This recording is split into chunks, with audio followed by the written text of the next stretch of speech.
Thanks, Jim.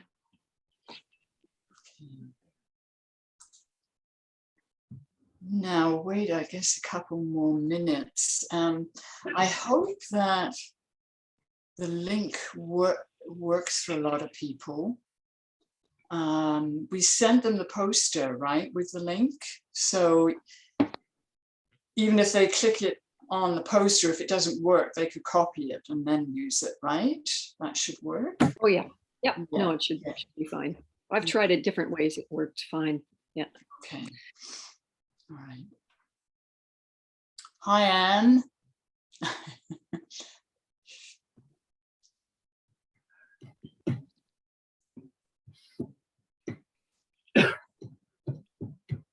And Richard he's not doesn't have his video on, but he's checked in. Is Sheila in bed? It looks like it's bad. Wait. I don't think so, but maybe. That's one way to watch. One way to watch a webinar. I'm in bed. I went upstairs. I don't have a chair in my room, so I'm in bed. Yes. Okay. All right. That's the way to go. Yeah, very relaxed. Yeah, about as good as it gets, and especially with my shoulder and that whole sciatic problem I'm having. This is a pretty good position for me. Good. Yeah. But I'm present in every way. Good idea.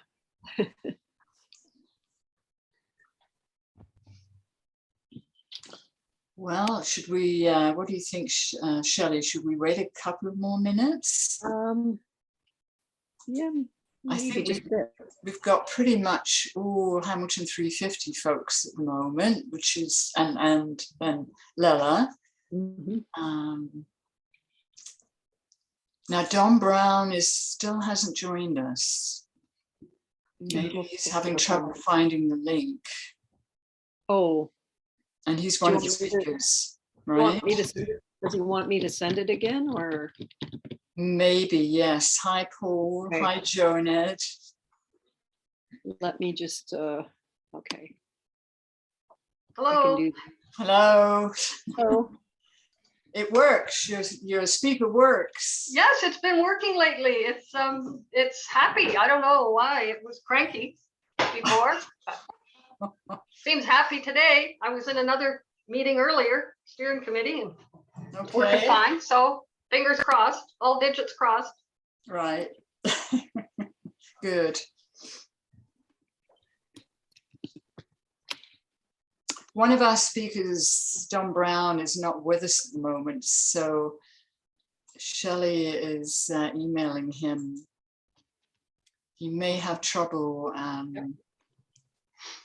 with the link. Yeah, okay, I sent it to him. Thank you.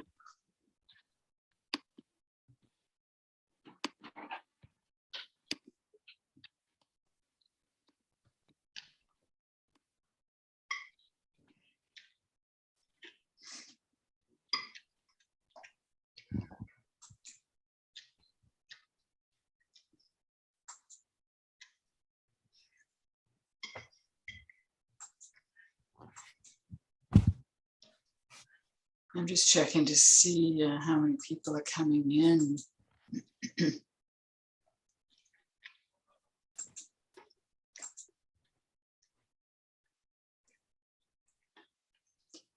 So Shelley, should we wait to see if we hear back from Don? What do you think? Yeah, I don't know. I mean, he's our third speaker, so maybe we could maybe get started and then see, hopefully he'll come. Right. Okay, I think we should, because it's 7:05. Yeah. Okay, so welcome everyone, and thank you for joining us this evening. My name is Sue Markey. For those of you who don't know me, I'm a settler living on the traditional territories of the Erie, Neutral, Huron-Wendat, Haudenosaunee, and Anishinaabe. and I'm a member of Hamilton 350's Elders for Climate Sanity. I'll be your facilitator tonight, and Shelley Rempel, who's also a group member, will be doing the technical component and presenting the Canadian Banks section. And we're really pleased that Steph Kelly could join us this evening, and she'll be monitoring the chat and facilitating the Q&A session. And we'll try to keep that to 10 minutes, since we hope to finish in about an hour, but we may run 5 or 10 minutes longer. I need everybody to, I think, mute themselves so that I can hand this over to Steph. She just wants to say a few words. So hello, everyone. Thanks so much for coming out tonight. Great to meet you if I haven't met you previously. As Sue mentioned, we are going to do a question and answer at the end of this webinar. We are going to try to keep it to 10 minutes. So generally we limit it to about 3 questions. You can ask the questions as we go through the webinar. Anything that comes to mind, feel free to throw it in the chat. If you prefer to be anonymous, you can send it directly to me just by clicking on that where it says everyone in the chat, click on that little drop down menu and find my name, send it to me directly. I will check in with you to see if you're comfortable answering the question, rather asking the question yourself, or if you prefer that I ask it on your behalf. We are just again asking that you mute, and just so you know, this is recording. So if you're uncomfortable with your image being recorded, then you can turn off your camera. Back to you, Sue. Okay, thank you, Steph. And just to clarify, the Q&A is after the third speaker, so it'll be approximately halfway through the webinar, I would say, yeah. And there will be an agenda coming up very soon. Please put your name and the group you're in, if that applies to you, in the chat. The webinar is being recorded and it will be posted on Hamilton 350's website. If you're interested in learning more about the group, please go to www.hamilton350.org. And we're very excited to see everyone tonight, and thank you for joining us. The first slide, or the second slide, could you bring that up, Shelley?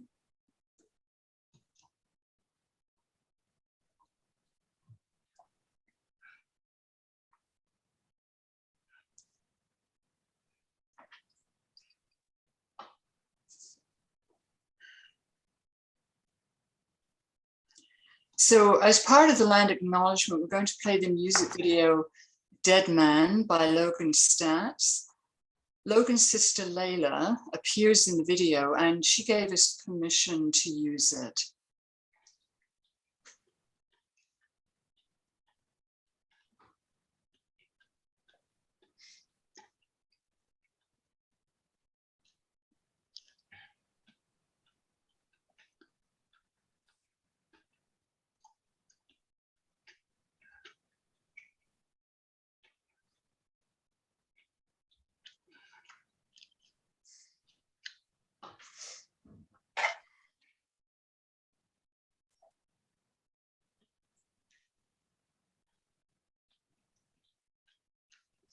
There's no sound. When you start the video, when you share the screen, there's a little toggle at the bottom that says to include sound and also to optimize for video. Oh, maybe I need to do that though. Can you do that, Shelley, or do I need to do it? Let me just check. I think I missed that step of toggling that on, right? So let me just go back. Shut this off. And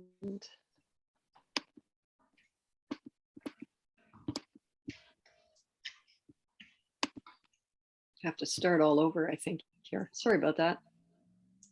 Oh, no problem. This is our first webinar together, so there might be some glitches. Oh. Now it's giving me, oops. Let me just try that one more time. I hope this works.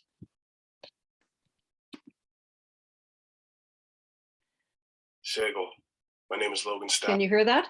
Yes. Awesome, thanks. I attended the residential school in Brantford, known as the Mohawk Institute. This song is part of their story. It's a part of my story. And y'all will go for listening.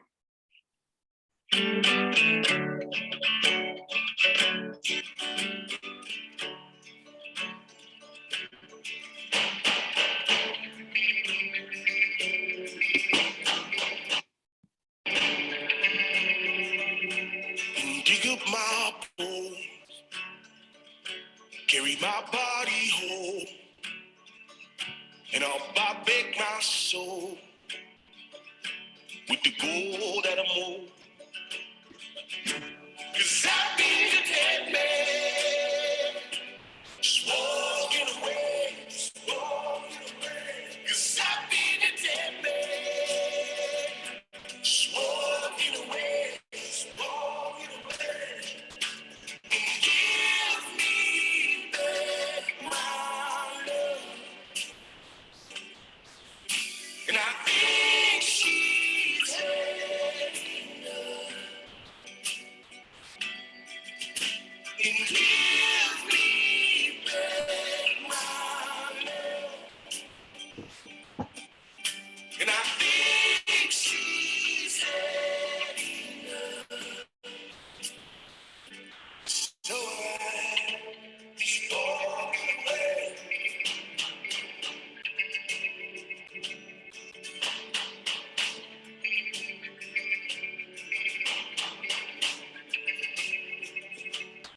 You get your fill of your thrill. Better put down the pills before she hits for the hills.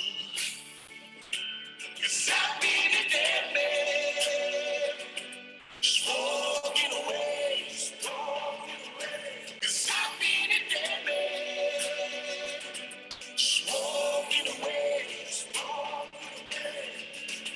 And give me back my love. And I think she's had enough. And give me back my love. And I think she's had enough. So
All right. I just want to say a few words about Logan's song. I find it very powerful and spiritual, and it speaks to the devastating impact of residential schools and colonialism for generations of Indigenous peoples. Despite this horrific experience, Indigenous peoples have incredible strength and resiliency, and many are on the front lines trying to protect their land, the animals, water, and air from environmental destruction and degradation caused by settler expansion and extraction. Being in relation with the land is vital to Indigenous cultures. The following two extracts highlight this. In the Hamilton Indigenous Strategy document, completed in 2019, there is a call for the city, and I quote, to incorporate Indigenous stewardship principles and respect traditional ecological knowledge, and for more Indigenous leadership and management of lands. This document also includes the call to action number 47, stated in the 2015 Truth and Reconciliation Commission report. We call upon federal, provincial, territorial, and municipal governments to repudiate concepts used to justify European sovereignty over Indigenous peoples and lands, such as the doctrine of discovery and terra nullius, and to reform those laws, government policies, and litigation strategies that continue to rely on such concepts. I think settlers need to take responsibility to educate themselves and to act by supporting Indigenous communities. This involves respecting their traditional laws, helping with campaigns, and building relationships without imposing settler ideas. Next slide, please.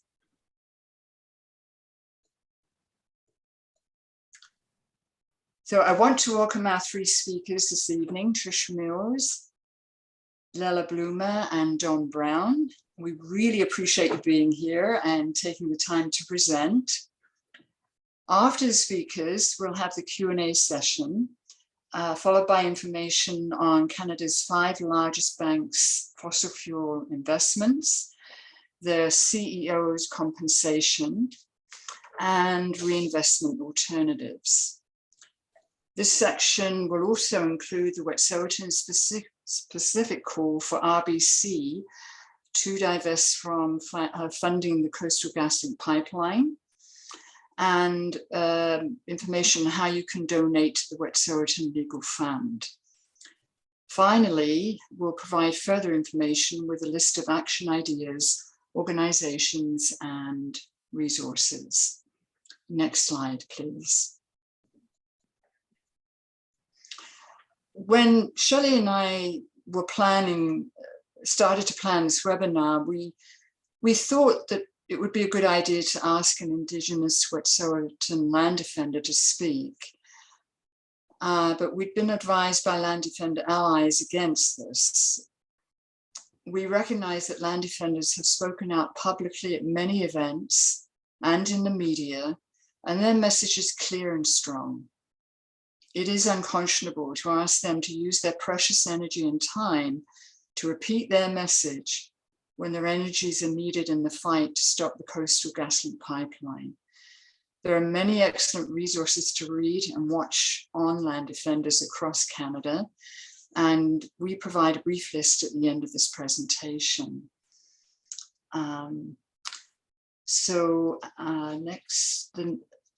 At this point, I want to introduce the speakers. And our first speaker is Trish Mills. And Trish is an anarchist settler living on the occupied territories that have been home to the Neutral, Huron-Wendat, Erie, Mississaugas, and Haudenosaunee people, known in colonial English as Hamilton, Ontario. She has been organizing and mobilizing individuals to support land defense projects in various capacities for the last decade, and is committed to building resilient communities that are capable and willing to take risks to create a better world centered around the collective liberation of all. Welcome, Trish.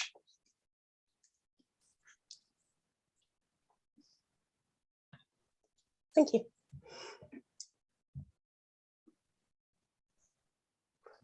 Are we doing introductions for everyone, or do I speak now? No, you can go ahead now. I'm sorry. I was just like, I didn't ask. I didn't ask about this. Oh dear. Okay. Perfect. I will share my screen then. Okay. And I feel like folks should be able to see that. Yes. Perfect. Thank you for that introduction. So I'm just going to briefly situate this discussion a little bit for folks who might be new to talking about the Wet'suwet'en or just need a refresher. So this is just a little map of northern BC, and sort of in this little red square is approximately the area that we're talking about as being, and it's much larger than this, but the sort of like territory that the pipeline, the Coastal GasLink pipeline is going through. Yeah. So yeah, just in giving a little brief bit about the Wet'suwet'en Nation, I want to underline that the territory of the Yintah is unceded. That means it's never been won in a war. It's never been given up by treaty. They've never handed it over for anything. They completely own and are responsible for the Wet'suwet'en territory in northern BC, which means they hold title as well as control of the territory is solely the responsibility of the hereditary leadership.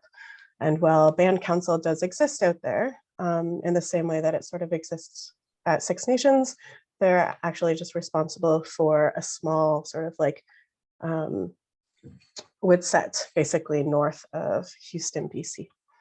And that came about and was affirmed through the Supreme Court of Canada in the case, the Delgamuukw case, which actually started in 1984, and the trial began in 87. And eventually in 1997, a Supreme Court decision was made affirming that that was their territory, that they were in control, and that the court would recognize sort of like the hereditary leadership and decisions in and around that Yintah. And I just want to like underline that it took 13 years in court for the state of Canada and for settlers to sort of like listen to these Indigenous people who knew exactly what they were talking about and like could prove that. And so when we're talking about sort of like encouraging Indigenous nations or Indigenous people to like take things to court, we need to realize that's not like a short-term solution. That's not going to like change things. It's not going to stop things. While this decision was being carried out, there was no moratorium on development or forestry or development in the territory. And so in that capacity, sort of like Indigenous nations taking the sort of like colonial route of taking things to court is in it, like it's very colonial and not an immediate resolution. It's very long term. And as it turns out, may not mean a whole lot anyways,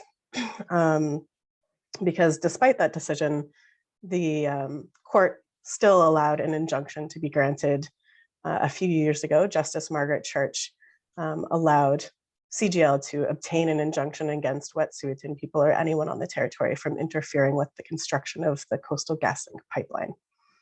But what the unceded territory means for folks who might not be clear on the language is that essentially this area of land there, the Wet'suwet'en Yintah, it's a separate nation within Canada. So Canada's laws don't apply. The government doesn't apply. The police have no jurisdiction there. The courts have no jurisdiction there. And it's, you know, it's within the confines of the borders of so-called Canada, but it's actually in and of itself controlled by the Wet'suwet'en hereditary leadership. And so like affirm, in particular, the resistance to the CGL pipeline project, the hereditary leaders did at a ball hat or a feast hall decide unanimously to resist the Coastal GasLink pipeline and protect the Wet'suwet'en. So by and large, the state of Canada should recognize that the Wet'suwet'en are against the CGL project, and that should technically stand, even according to Canada's own laws. So when I mentioned the Wet'suwet'en, this is the Wet'suwet'en. This is, you know, just steps from the healing lodge of the Inustoten. and Unistoten are part of the Wet'suwet'en, and they've been resisting this project for over a decade and have built sort of a healing lodge and various infrastructure on their territory. And that's basically their path to go and get water, because actually if you stand at the healing lodge, you look to the left and you can see, you know, the Wedzenkwa, where there's paths through these ginormous and beautiful trees. And if you look up into the right, there's the mountains with glaciers that is feeding this river. And you can walk down and you can take a cup of that water. That water is pumped directly into the kitchen. And there's no fear of like contaminants in this water, disease, microorganisms that are dangerous. Like, I challenge folks to try and figure out where else they might know of that existing, either, you know, in so-called Canada, or at this point, like even in most of the standing world. And I think just like thinking on that kind of underlines the importance of the Wet'suwet'en protecting this like very special cultural place that's like essential to their survival, and also should affirm like settler allies' willingness or desire to sort of protect this water source as well. So I spoke of Unistoten, and you can sort of see the area of that on kilometer 66. I can't tell, can people see my cursor when I'm Yes. perfect? Okay, I'm like, I don't know if I'm just doing this for fun. Anyways, so Unistoten is sort of the large, very established resistance camp that has existed there for over a decade, has a large healing center, a place for allies to go and sleep, a smokehouse, many small houses, many cultural areas. And this river and along here is the Wedzenkwa. So in colonial English, the Morris River. And then a few years ago, we also had the Gidimt'en checkpoint pop up in defense of Unistoten when the CGL project was first starting. And then shortly after that, we had Liksamitsu village put a site here. And then within the last year, we've had Coyote Camp sort of pop up and take over sort of like the drill site or drill pad area where they intend to drill under the Wedzenkwa. So this is just sort of an idea of where those different camps sit when you're hearing about these things and talking about these things. These are all Wet'suwet'en-led areas. Unistoten, Gidimt'en, Liksamitsu are all different clans of the Wet'suwet'en. And this is a map of sort of the pipeline proper. So if you sort of envision where that comes through. Yeah. So this pipeline is being built by CGL. It's owned by TC Energy, AIMCO, and KKR. But by and large, it's actually a project that was sort of like requested to be built by Shell, Royal Dutch Shell, which owns sort of some of the gas extraction infrastructure up north where the pipeline starts, and will own the export facility in Kitimat.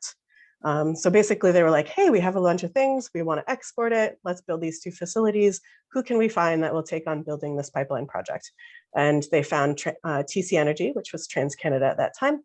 And then eventually TC Energy wanted to divest part of their ownership in the pipeline project and found KKR and AIMCO, which is the Alberta Investment Management Company, to invest in that pipeline. So they now sort of jointly own that.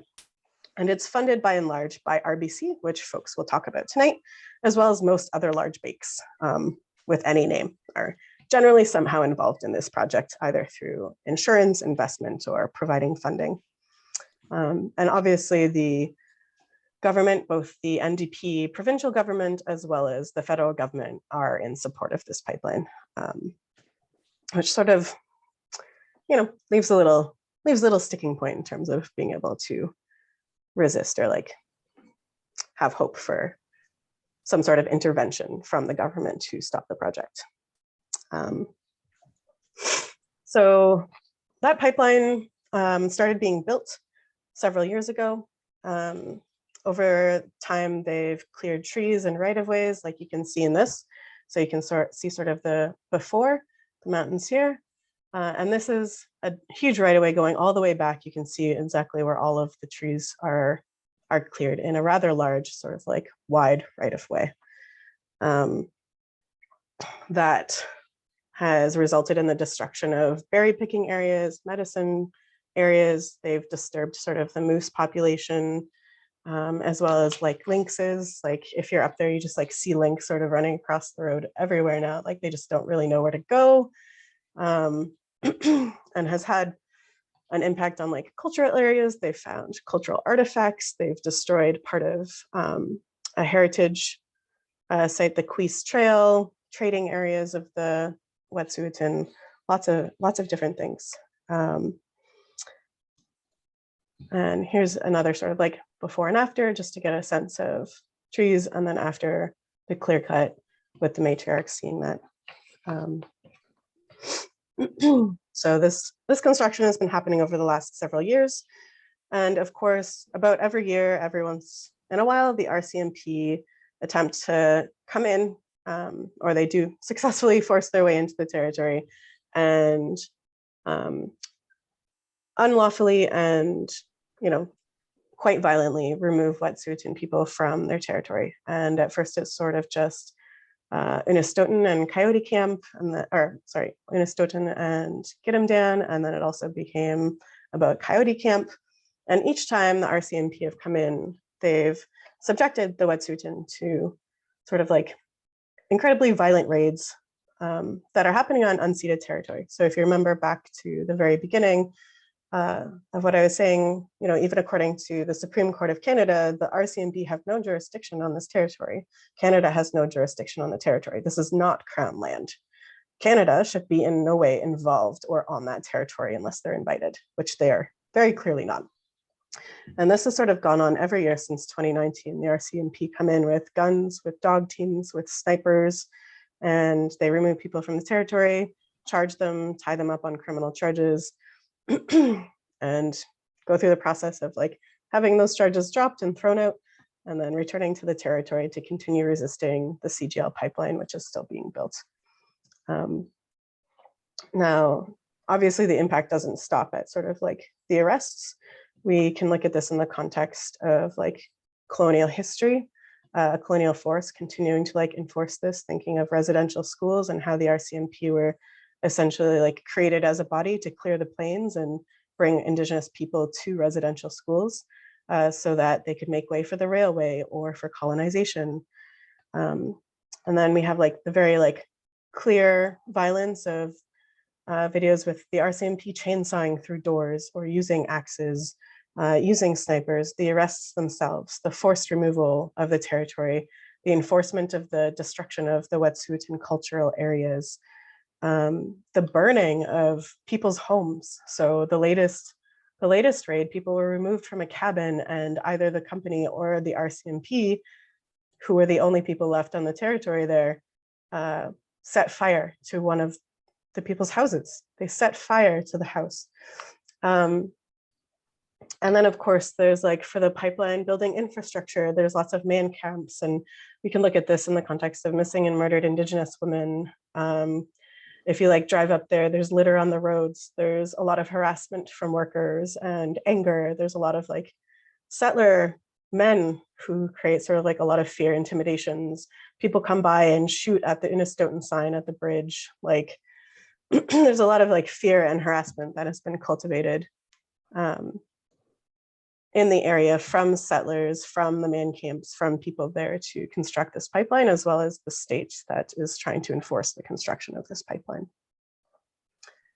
So that sort of speaks a little bit about the history, and I'm gonna give a little update, which is like short and sweet, I guess, which is just that basically the Wedzin-Kwa, so this is the area of the Wedzin-Kwa that they want to drill under.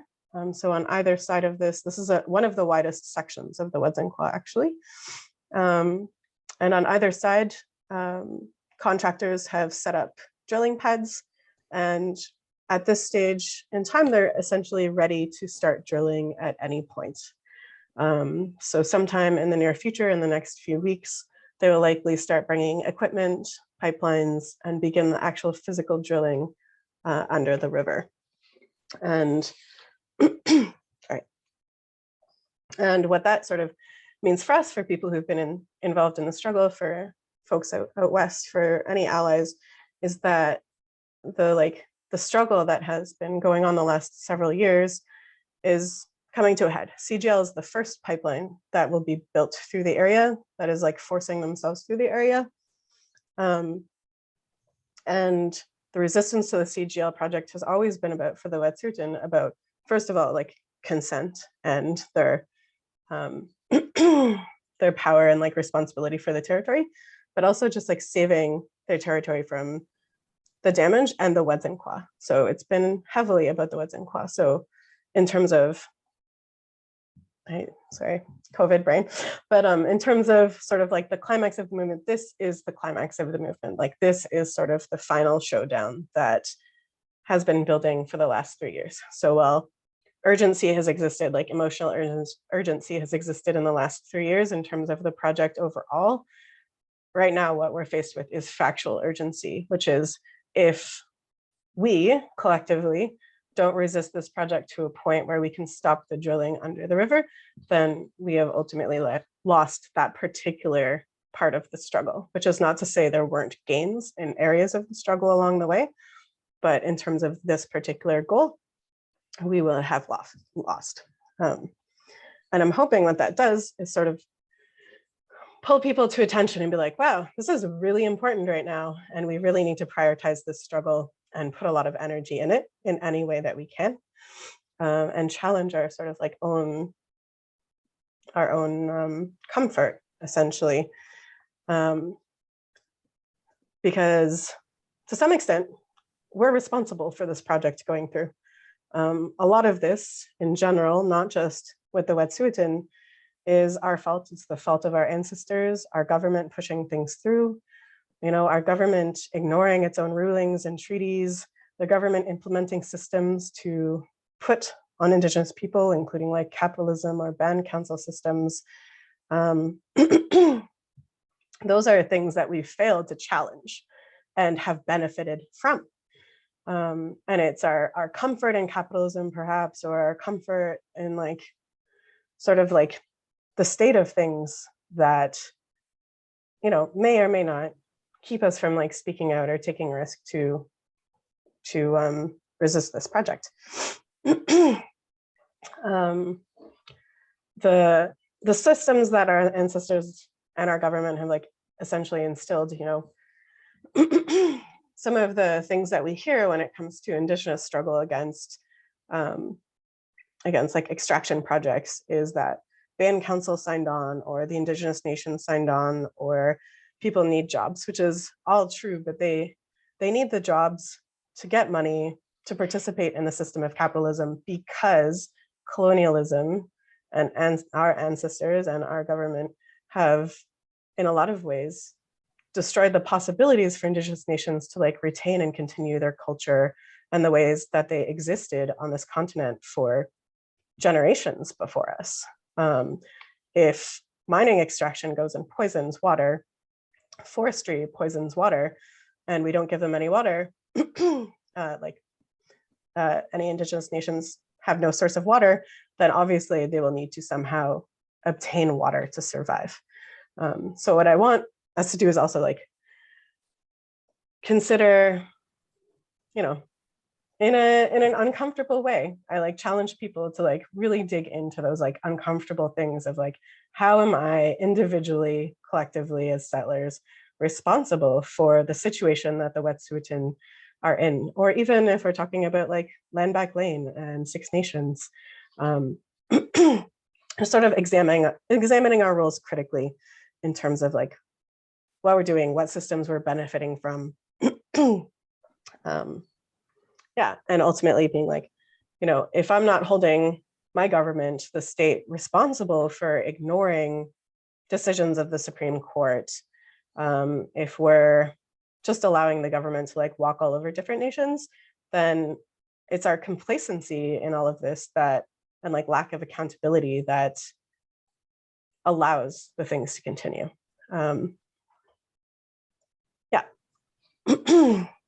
In that, I guess I would also like add, You know, I'm not talking about like votes. Politicians lie. Justin Trudeau promised clean water for every First Nation in Canada to like lift all of the water bans, and that hasn't happened, and that won't happen under probably any government, because capitalism is about money, and capitalism is what supports sort of like the state government infrastructure.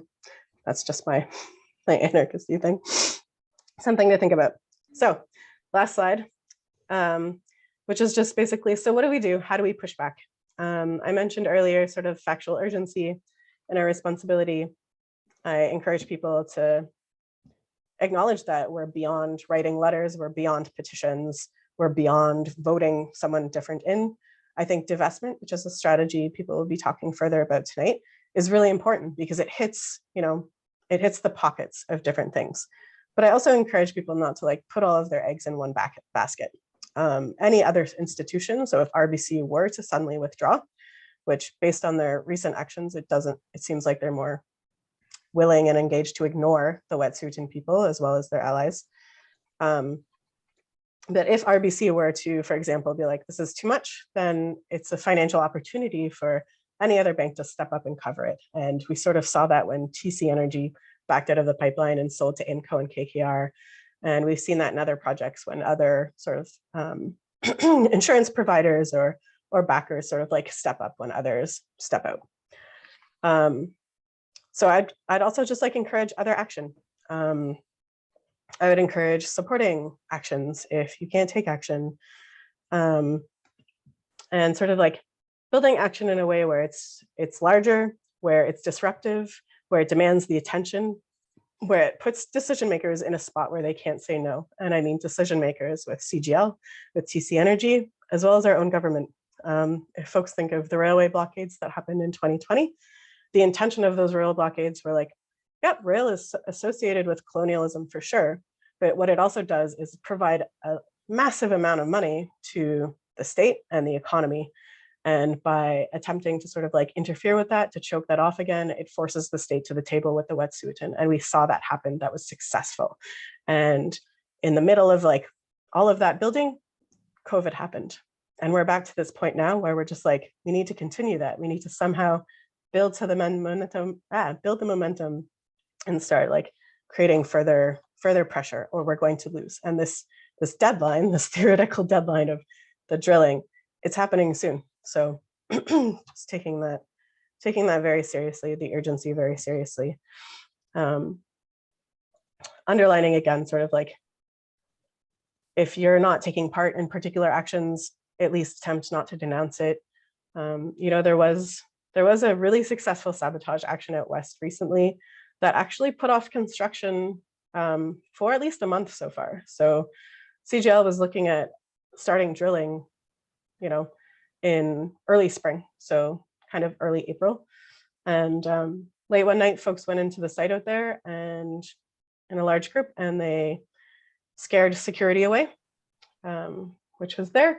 And they used heavy equipment to damage all other heavy equipment and destroy their outbuildings. That sabotage cost the company millions of dollars, which is hitting them where it hurts, as well as cause like a real physical delay in the drilling that was happening. So there's been lots of reactions to that type of sabotage action. And even like, I know the word sabotage can get people a little thinking or upset or afraid.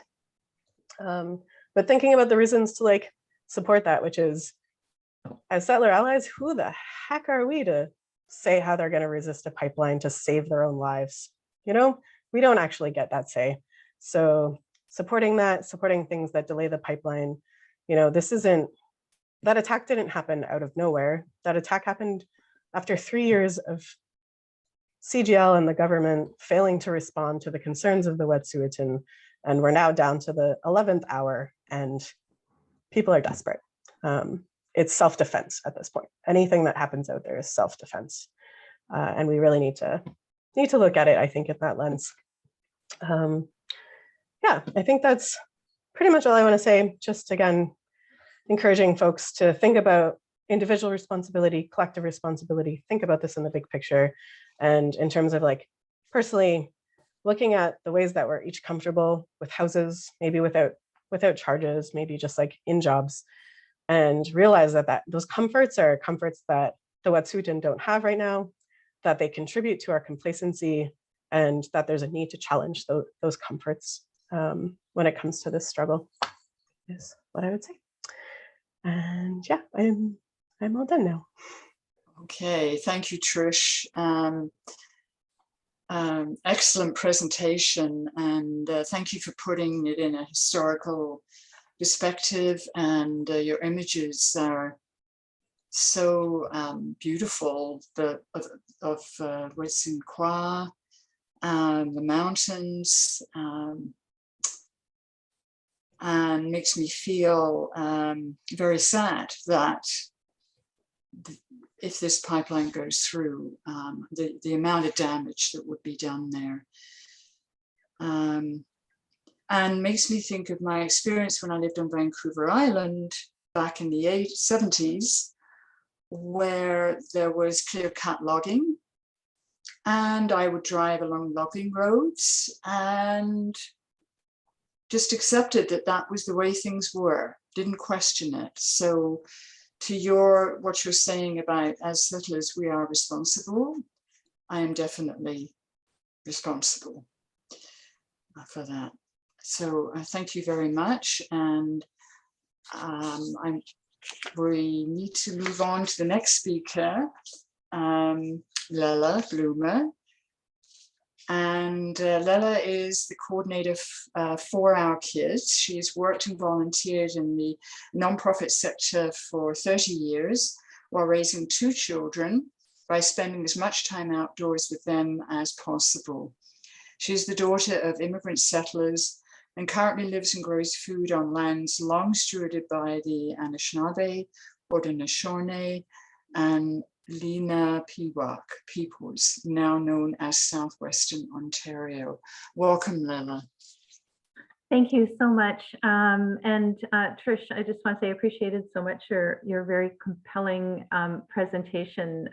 And so you might hear me echo some of the same things that Trish had brought up in her presentation, which I think is great that we're sharing the same messages. I think what I'll do, I had some slides to share, but I think what I'll do is I'll just hit the high points.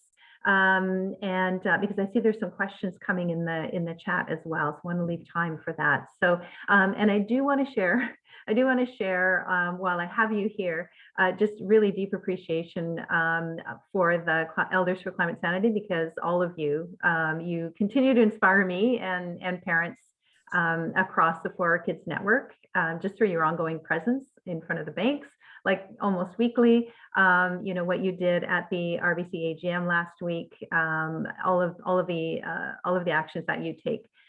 So part of what I'm sharing tonight is already in your toolkit. But what I'd like to add is to this discussion is more about how we reach a tipping point. So how do we change behavior? Because that's really what's going to be needed to prompt divestment on the scale that's really needed for the financial industry to change its behavior. So I'll share with you some ideas that come from what For Our Kids teams and parents have been doing. Some come from the collaborative national bank campaign that we're part of.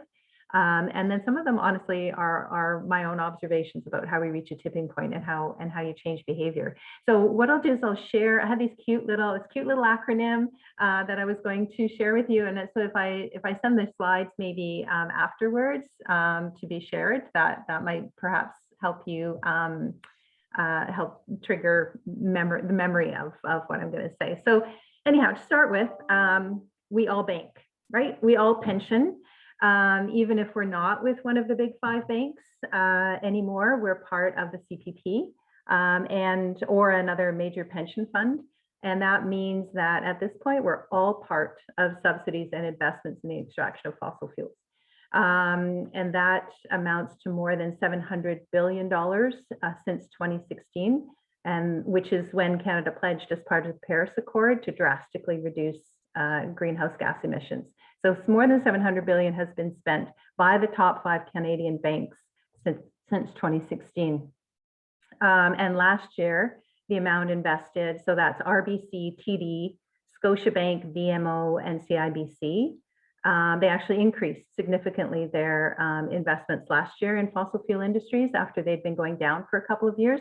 And the total was $131 billion in 1 year alone. So compare that to the very paltry few million that's been set aside for things like a just transition for people working in the fossil fuel industry.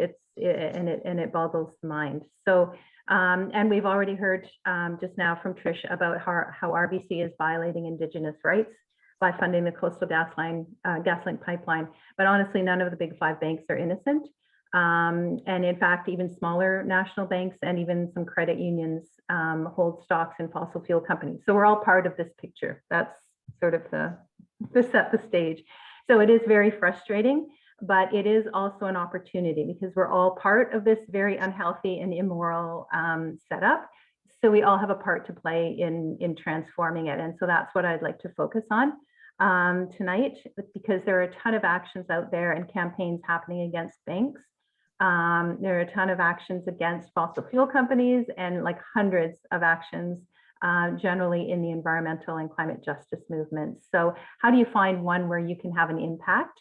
And so what I wanted to share tonight is you know, for the parent groups that we support through the For Our Kids Network, it's really about finding what resonates with you and what fits within your capacity. Because if it doesn't do that, it's not going to be a sustainable effort. And what we need is sustainable collective effort here. So, and if you think about it, and I, you know, I've spoken a number of times with Mary and with Don Brown about their, you know, efforts in front of the banks and the people you're talking to, and even the bank team that you go in and talk to. Banking and pensions don't excite a lot of people, right? It's not something that people can get excited about learning about. And in fact, the whole sector pretty much depends on complacency and disinterest on the part of its clients, right? And that is why it's the perfect ground for disruption, because disruption means a lot. And Trish touched on this as well. Disruption means a lot. RBC is pretty much Teflon right now. They're not, nothing is really, seems to be getting through their defenses, but they absolutely do care about what their customers' experience is with the banks. So building up enough of a resistance is what's going to create that tipping point.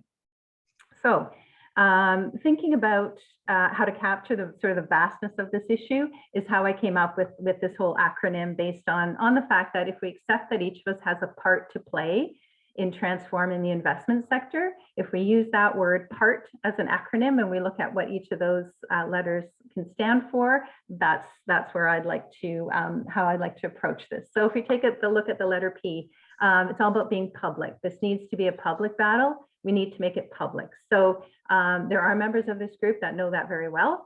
You've been out at the protests. You don't shy away from sharing what you've been doing on social media. Not everyone can be out front. You know, finding your place means finding a part of that you can do. So for example, maybe you make signs that someone else will go out and hold. Maybe you put the leaflets together, someone else will hand them out and talk to people, right? Whatever your part is in this, even if it seems small, it's vital to the collective shift that needs to happen. So I just want to emphasize that everything that you do is part of a collective action that's going to cause this tipping point. Okay, A is all about being approachable. So connecting with people on common ground and common values. So sometimes you can draw people in by giving them the facts and sort of shocking them into realizing the impact they're having, but that won't always propel them into action, right? Sometimes it paralyzes people. So how do you get them to act? And you know, this isn't original thought, but you basically need to walk through it with them and connect the dots for them. So for one example, the IPCC report that was the most recently released IPCC report from a couple of weeks ago basically says that we have to stop all new fossil fuel expansion in order to have a hope of avoiding climate disaster. Very bleak. But what does that mean for the average person who tries to think as little as possible about, you know, their weekly banking or their long-term investments? So you might need to help them, probe them to think a little bit more deeply about it. So let's say, are they saving for retirement? is part of their retirement plan to spend more time with their grandkids, right? That seems pretty reasonable. Well, the money they've got invested, if it's being poured into industries whose products are directly responsible for wildfires, extreme heat events, floods, droughts, probably food and water shortages, how enjoyable is that time with their grandkids actually going to be, right? How helpful will it be for them to leave money behind for future generations if what they're facing is basically an unlivable climate? So these are tough conversations, and they're not easy, but they have to be had, because without acknowledging what the consequences are of actions, we're not going to change behavior. That's you know, that's the way we're set up. So that's just one example. I mean, what Trish has just shared with us about the ongoing atrocities that are happening directly related to Coastal GasLink pipeline, that's an even more uncomfortable conversation. But that's why it's important to have these conversations in an approachable way, right? To listen genuinely to people, to meet people with compassion rather than activating their defensive mechanisms. This is through my observations, through what I've seen some of our teams accomplish, this is what's going to build that critical mass that's going to change some behavior. R to me stands for responsibility. So responsibility for knowing your own story. So why is this important to you? Why is being active on this issue important to you? And then stay true to that story, right? You also know where to find the facts. Now notice I didn't say you need to know all the facts. It doesn't mean you have to memorize data. You don't have to be right on top of the latest report that's coming out. Because in fact, sometimes that leads down rabbit holes and into the weeds of data that can take away sort of from these broader conversations that need to be had. But again, play your part. So if you're someone who's very strong on data and presenting it well, then find a way and a place to do that, and then share it with the rest of us who struggle with that. That's a very important and vital role to play. You also need to be responsible for thinking critically. Greenwashing is a huge part of what banks and fossil fuel companies are doing right now. I think I will share this example. I know we're kind of tight on time, but I just wanted to share one really quick example from a session that we held last night. And it's not particularly related to fossil fuel companies, but it is from BC, where we're fighting. Fortis BC has introduced curriculum resources and basically sent them to every teacher in BC, and they've been used. They've been downloaded, 20,000 times or something like that. One very small example of a grade 7 lesson on climate change that's been developed by Fortis BC talks about greenhouse gases occurring naturally. And the greenhouse effect is a natural process, which is generally a good thing for humanity. The same lesson talks about how without the greenhouse effect, the Earth would be much colder than it is now, and we wouldn't be able to live here. So, I mean, it's absolutely boggles the mind the extent to which these companies go to get their messages across. To me, it shows how desperate they are, that they're actually feeling the pressure. But it's just something to watch for. It's absolutely everywhere, and it's so you really need to find reliable sources and follow them. Respect for who's leading this fight. I can't stress enough following the lead of Indigenous groups and land defenders who are doing the frontline work. And I know there are some resources that'll be shared. I have some as well that are important to follow, so that we support and we bolster that work. We don't claim it as our own, and we don't unintentionally undermine it. So that's huge. Lastly, you need to know your own capacity too, because you're the one that's most responsible for your own mental and physical health, and that means understanding when you need to step back and take a break and let others carry on for a while. Finally, T stands for being tenacious. This is a marathon, it's not a sprint, and I can't repeat those words enough. It's a marathon, not a sprint. The kind of changes in policy and regulations and practices that we're looking for from banks, they don't happen overnight, and they need to be prompted by a significant wave of dissatisfaction from consumers. Typically, it takes time to build the kind of change in mindset that leads to innovation and transformation. And we know that we don't have that kind of time, so it feels incredibly urgent. And I mean, you know, it is good to know that evolutionarily speaking, big leaps forward can happen, right? When a species is on the brink of extinction, but it's much preferable to have a planned transformation rather than a leap. Usually. So we just have to remember that it's a marathon and it's not a sprint. We can't fix everything that we've done wrong, much as we'd like to. And yeah, that's where I'll leave it for tonight. I do have a few resources again that I can share afterwards, perhaps if you're sending out a follow-up email. But I'll leave it there and looking forward to questions. And I'm sorry I took so much time. Thank you, Lella. No, you didn't take much time. We are behind, but that was a great presentation. Thank you. And I've made lots of notes here. And yeah, thank you so much for that.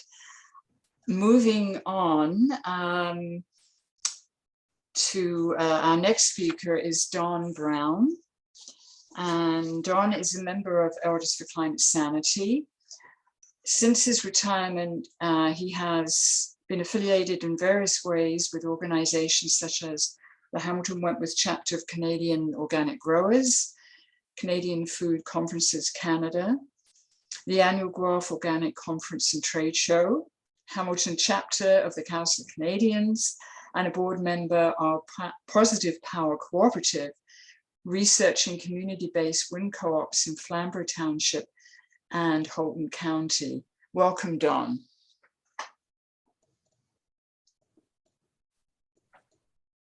Thank you, Sue, very much. Listening to both Trish and Ella, the words that I have put together to bring to this conversation tonight seem rather pedantic, but I hope that somehow or other you'll get some of the gist of our concerns as a group called Elders for Climate Sanity, which is a subgroup of Hamilton 350. Responding to a request for information about climate change from one of Hamilton's seniors' residences, 6 members at a meeting of Hamilton 350 formed a group to answer the request. One of the members, Tina D. Clementi, crafted a PowerPoint presentation explaining the science of our changing climate and why our atmosphere is warming.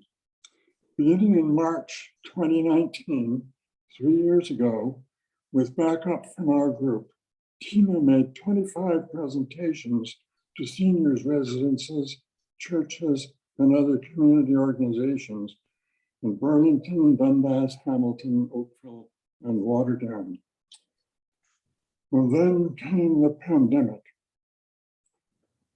Deliberating on how to continue under these circumstances, we were shocked to discover that Canada's 5 major banks were loaning billions of dollars of their clients' money to industries seeking expansion of coal, oil, and gas.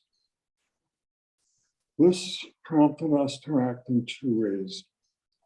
First, with signs denouncing these loans and leaflets suggesting actions people can take, we began visiting corners where banks were situated. King and James Street in Hamilton, King and Marion Streets in Westdale, King and Sydenham Streets in Dundas.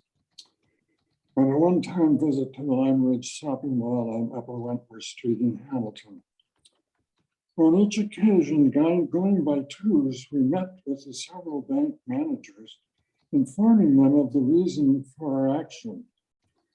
Responses included courtesy, receptiveness, even curiosity. On 2 occasions, we experienced hostility on the part of staff. One threatened to call the police. We also made 2 visits to both Lock and Ottawa streets, parading up and down several blocks, distributing pamphlets, singing songs, and talking with people. To emphasize our message, we displayed a specifically designed prop, which you see on the screen, in the form of a 6 by 3 foot laminated check. The amount showing 228 billion US dollars ordered initially to be paid to new coal, gas, and oil projects, and replaced in bold print with the words, "A future for all kids," signed by the big banks, CEOs, and dated now.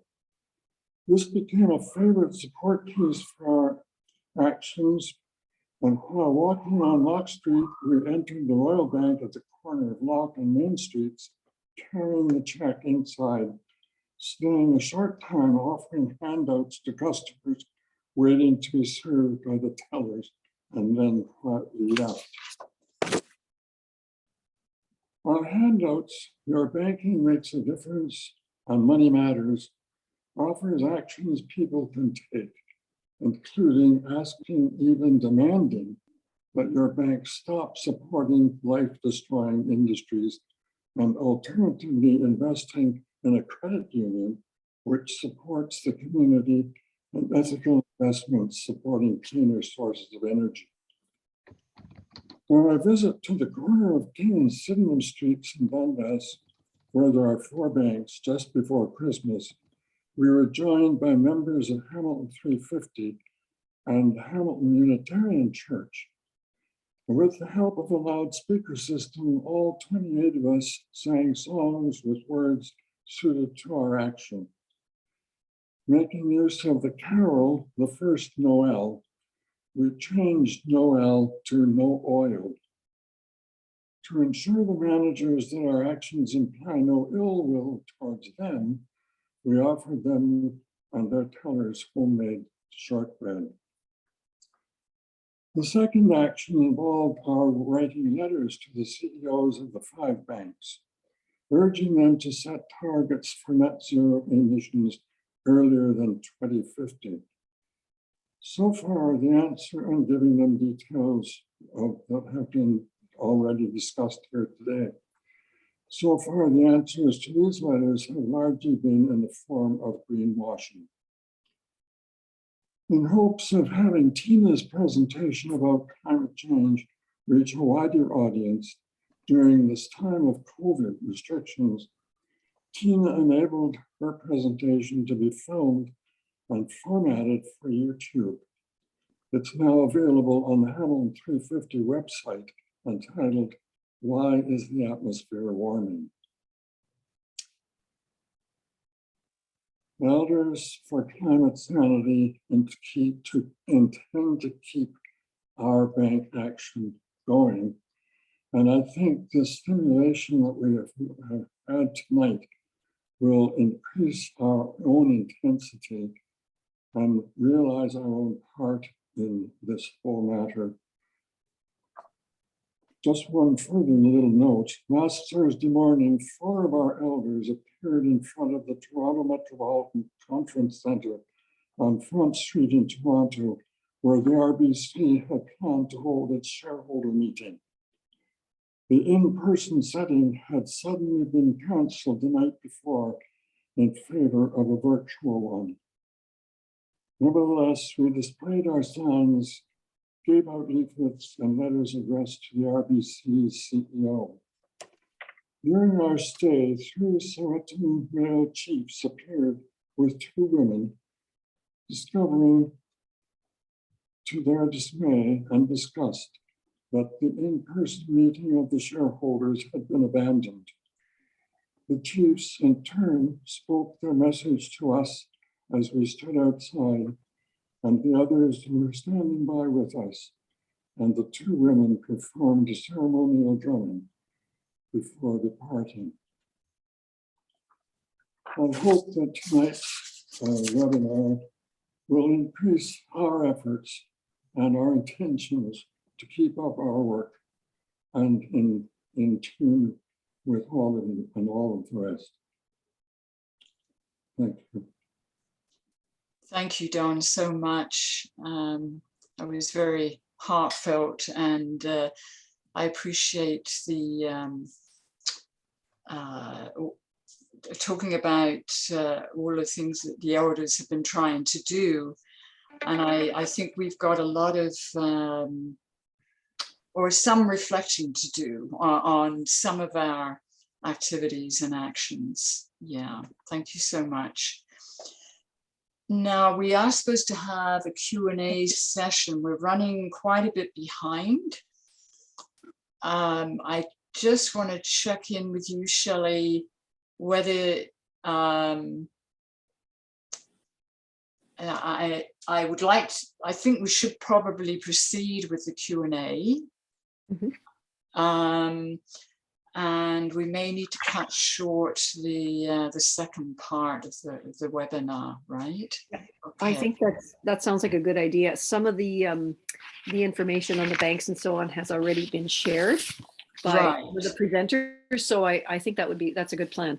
Yeah. And, you know, we can, so I think we should go ahead with the questions. Yeah. Right. Okay. Steph, are you ready to do that?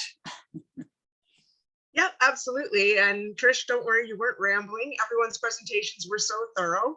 We don't actually have a lot of questions, which is really great because it means everyone did such a great job of covering their topics. But Anne, as always, because she's a very inquisitive person and has great questions, has a couple questions, I think largely for Trish.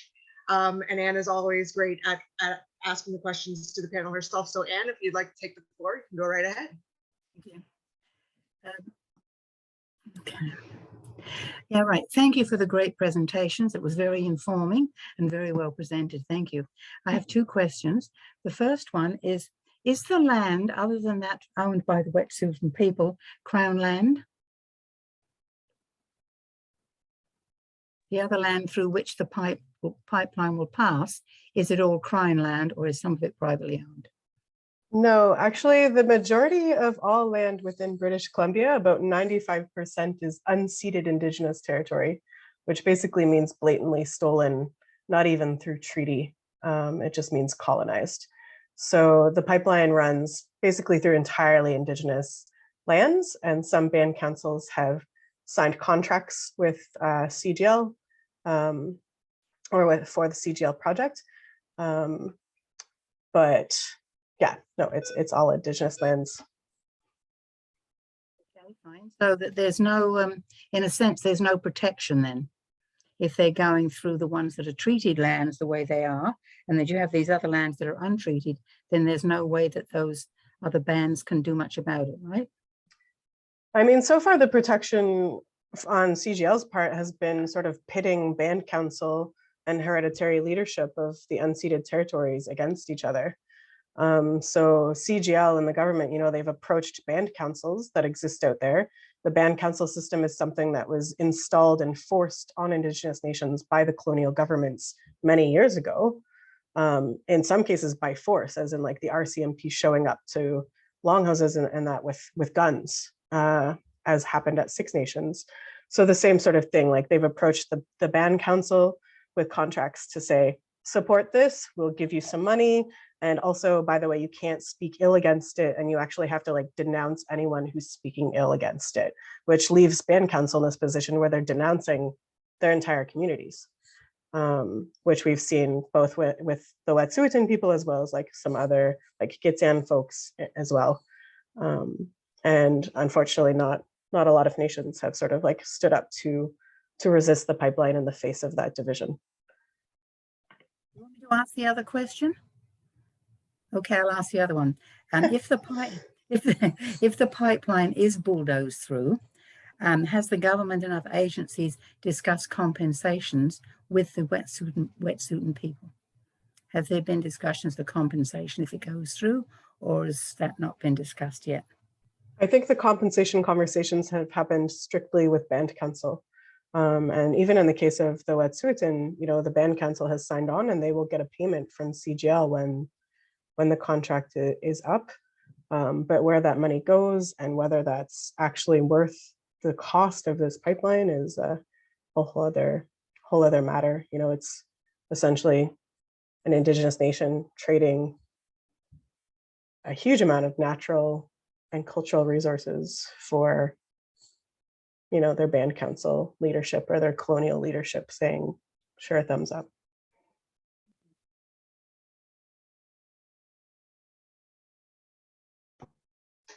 Thanks so much, Trish, for answering those questions, and thanks for clarifying the difference, like what a band council is, in case people don't already know, although I'm quite sure most do. And that's all we got for you, Sue. So if you want to carry on, you feel free to take it right away. Thanks so much for the great questions, Anne. Okay, thank you. So Shelley, if you're in agreement, perhaps we should go on to start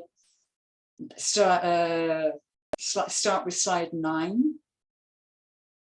Does that make sense? Yes, let me just go back there.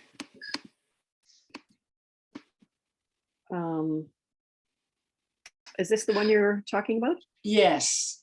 Okay. And this is one you're going to speak to, right? Yes, I can do that. So this is just Lella covered the information about the banks and just how much the big 5 banks were increasing their investments in terms of the fossil fuel industry. And even though they keep saying they're not, and they start to greenwash, they are still putting more and more money each year into this. So we did some little bit of research here to say, well, is this divestment strategy that that a lot of people are working on, including the elders, is that working? And what I've sort of discovered from the research is that it kind of started out small about 10 years ago. And it evolved sort of from the divest from South Africa many years ago. So it kind of evolved from that as a strategy. And now it has become literally worldwide, with literally thousands and thousands of institutions that are committed to divesting from fossil fuel. And the last sort of report that I could find on it, it's called The Decade of Progress Towards a Just Climate Future, says that $40 trillion has been divested so far, which is just, I think, just amazing.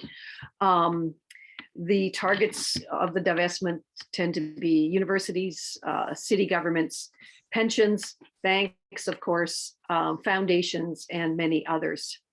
A couple of weeks ago, several of the elders attended the MAC Divest demonstration, and they made a good point when they said that McMaster has this saying that they're committed to brighter futures, but at the same time they have $22 million in investments in fossil fuels. So they've been working on this campaign for a number of years and have managed to get MAC to divest to some extent, but not entirely. So they're still working on that, but they're in good company because about 10 universities across Canada have already divested entirely from fossil fuels or are committed to divesting, which is great news, I think.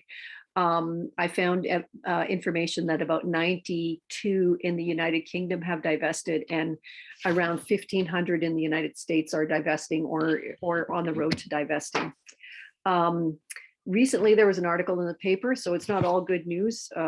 Our Canada Pension Plan, as in this article, it has just recently taken some of our hard-earned money that we put into it and gone down to the United States and started a brand new oil company.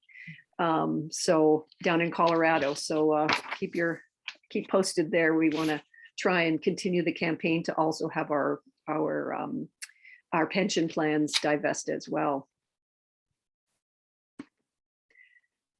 This is just a brief slide on possible reinvestment alternatives. And I think that's maybe a question that people have that have money that they want to reinvest, take it out of the banks and put it somewhere else. And, you know, we are not sort of investment advisors, so you have to do your own research. We don't want to be responsible for you losing your money, but at the same time, you want to look for a manager, an investment manager that respects your values and your and supports your wishes to divest from the fossil fuel industry. So some of the resources we found in this area are credit unions. Some of them are good, some of them are not so good. So please do your research. They are a potential option to the big banks. 350.org put out a booklet a few years ago called Extracting Fossil Fuels from Your Portfolio, which we found pretty good. And Trinity St. Paul's Church in Toronto also has on their website has a good some good information on divestment as well. Okay, and just to add one thing there, Shelley, that yeah, not all credit unions are free of fossil fuel investments, and yeah, so people need to check. But you do become a member, and you can vote at the annual general meeting. You can vote for the board of directors. So at least you have, I think, more power than in a regular bank. This next slide is on fundraising donation options. And we are encouraging people to donate to the legal funds. The Unistaden, who are part of the Wet'suwet'en Nation, are facing huge legal fees in order to protect their unceded territory. And to date, more than $400,000 has been spent on the injunction proceedings and a related judicial review. And so funds are needed for upcoming legal costs to see the judicial review to completion and advance other legal challenges. We realize some people may not be able to donate, but if you can, that would be really, really good. And these are two examples of places that you can donate. Now, Raven, you can use e-transfer, PayPal, or monthly pre-authorized debit. And for the Unistaden Camp Legal Fund, it's through a credit card. Okay, and so the next slide. Now, Trish and Lella and Dawn have gone over many different kinds of actions that can be taken. And some members of Elders for Climate Sanity have met with RBC's and TD's financial managers. At the RBC in Dundas, Mary Love and myself met with the financial manager there, and he hadn't even heard of the Wet'suwet'en and the conflict with Coastal GasLink pipeline. And his colleague had not heard about it either. So we had an opportunity to educate them, which we were surprised by, but also pleased that we could do that. And the financial manager did say he would pass on our concerns about how the Wet'suwet'en are being treated by RBC, and also our concerns about the huge investments that RBC is making in fossil fuels. He said he would take those concerns to the regional vice president and to some executives that he was meeting with. Now, of course, we don't know how much impact that's going to have, but actually, the financial manager's colleague said that more people were asking about fossil-free investments. So I think things are happening. Ask your pension plan, and that Shelley has talked about the Canada pension plan, as well as, of course, other ones. Use social media, write letters to the big 5 banks.